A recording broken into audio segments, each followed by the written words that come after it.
After this video, you will understand this in a way that most people never do.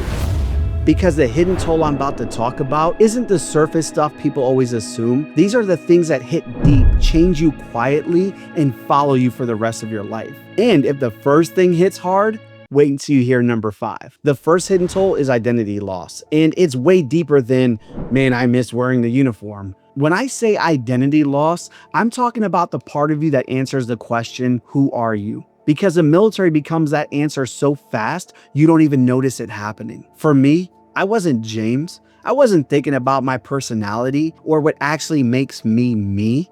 When people said, yo, tell me about yourself, my brain defaulted to one thing. I was a Marine. And it hit me one day. That was all I had. It was my entire identity. One word. Not my hobbies, not my values, not the things I love, not even the fact I became a helicopter pilot later in life. It's like every achievement after the military gets graded against what you used to be, and nothing ever feels like it measures up. You start realizing you have no idea who you are outside of service. You know how to lead Marines, you know how to operate under stress, you know how to function in chaos, but you don't know your own identity without the uniform. And when you get out, there's no transition class that teaches you how to rebuild yourself. You're standing in the civilian world trying to meet people, date, work, talk about who you are, and all you can think is, damn, I don't even know how to describe myself without starting with the military. That's the part civilians will never see. It's the quiet panic of realizing your entire sense of worth was tied to one version of you. And now you have to figure out who the hell you are without it. Comment below if you've ever felt that, or if you've ever talked to a vet and noticed that every story goes straight back to their service. It's not clinging to the past, it's trying to find ourselves again. And once you crack open the identity issue, once you finally admit you don't even know who you are without the uniform, another truth sneaks in right behind it. Because in the military, your value isn't just who you were, it's what you did, or what you never got the chance to do. And that brings me to one of the deepest, most painful realities veterans carry: the deployment paradox. No matter which side you fall on, it haunts you. Let me break this open. Honestly, most civilians don't even have the framework to understand it. There is a whole group of veterans who carry a kind of pain that people don't even know exists: the ones who never got to deploy. Civilians hear this all the time and they're like, oh man, you're lucky, dude. At least you didn't have to go to war. But that's the problem. They say it because they don't get it. Most of us didn't join for free college. We didn't sign up hoping for a safe, boring experience. We signed that contract because we wanted to prove ourselves, to earn our place next to the men and women whose names echo through history. Boot camp drills it right into you, man. Fallujah, Kunar, Sangin, Way City. Those aren't stories. They're the legends you spend your entire enlistment preparing to stand beside. You train to be part of that. You train for the moment where you find out who the hell you really are. And then for some people, the war ends before their plane ever takes off. Their orders change, their unit doesn't go, they get stuck stateside while their buddies deploy.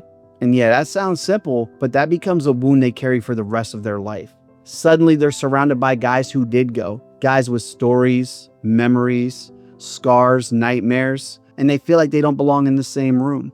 It's not jealousy, it's not bloodlust, it's grief. Grief for a moment they trained their entire young adulthood for that never came. Guys tell me all the time, dude, I feel like my service didn't count. I feel like I didn't earn it.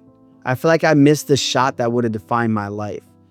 And I look at them dead in the eyes because I know that pain is real. I deployed and even I feel like I didn't do enough. So imagine what that does to the guys who never got the chance. That weight sits on them for decades, man.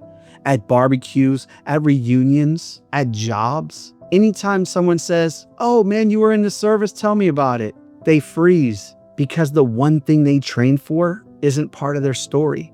That's the part civilians never see. That's the hidden toll. Here's a twist that nobody expects. It's not just the guys who never deployed. The guys who did deploy, a lot of them feel the same way. Like whatever they did still wasn't enough, because the military doesn't train you to be good enough. It trains you to be perfect, flawless, unstoppable. And when you add life and death pressure to that, nothing you do ever feels worthy of the standard you carry. I know guys who fought in firefights, dragged their friends to cover, took shrapnel, and they still say, I should have done more. I should have been faster. I should have been better. Civilians see a hero. Veterans see the one mistake they replay every single night. Because combat doesn't feel like the movies, man. There's no soundtrack, no slow motion. That moment where you realize you're a legend, it's chaos, confusion, fear, and a clock that never stops ticking. And afterwards, your brain becomes a courtroom. You're the judge, jury, and the executioner. You can save 10 lives and still spend the rest of your life haunted by the one you couldn't. Here's the truth civilians never hear. Even if you drop Bin Laden yourself, a lot of veterans would still feel like they didn't do enough. That's how deep it goes. And here's the next hidden toll. This one blindsides every single veteran. You go from carrying a God-tier level of responsibility to being treated like you can't be trusted with the key to a storage closet. In the military, you're responsible for people's lives, real consequences. You're managing weapon systems, vehicles, aircraft, radios, jets, millions of dollars of equipment, and you're expected to perform under pressure without a single mistake. And then what happens when you get out? Suddenly you're being micromanaged by somebody who's stressed out about a $10,000 printer. Or retail managers pulling you aside like, hey, I don't know if you're ready to close a store yet. The alarm system can be confusing. In your brain, you're like, damn, 3 months ago, I was controlling aircraft with weapons on board that could take out this entire building. I think I can handle the fucking key to Old Navy. But you don't say it. You swallow it. You stand there with a fake smile while they just treat you like you've never had any responsibility before. And that feeling, man, that sharp drop from life or death leadership to, did you restock aisle 3? Man, that hits harder than people realize. Because it's not about ego, it's about identity. For years, your actions mattered. Every decision counted. People relied on you. And then suddenly nothing you do carries any real importance.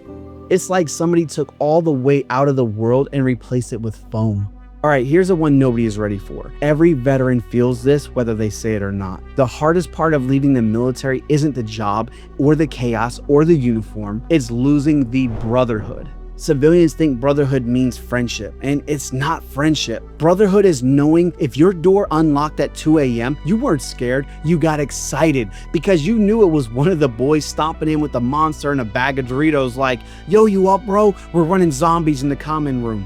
Brotherhood is never sleeping alone. Even on your darkest days, someone was 10 feet away through a paper-thin wall, ready to talk, laugh, roast you, or just drag you out of your head. If you were late to formation, your buddy threw some water on you, hid you behind him, and took the heat for you. Then you get out. Suddenly, nobody knocks. Nobody checks on you. Nobody covers you. You wake up alone in an apartment that's way too quiet, and you don't realize those were the best years of your life until they're gone. You don't realize how much being seen actually mattered, how much being needed mattered, until the silence makes you miss the chaos that used to keep you alive. Civilians aren't wrong, they just never lived it.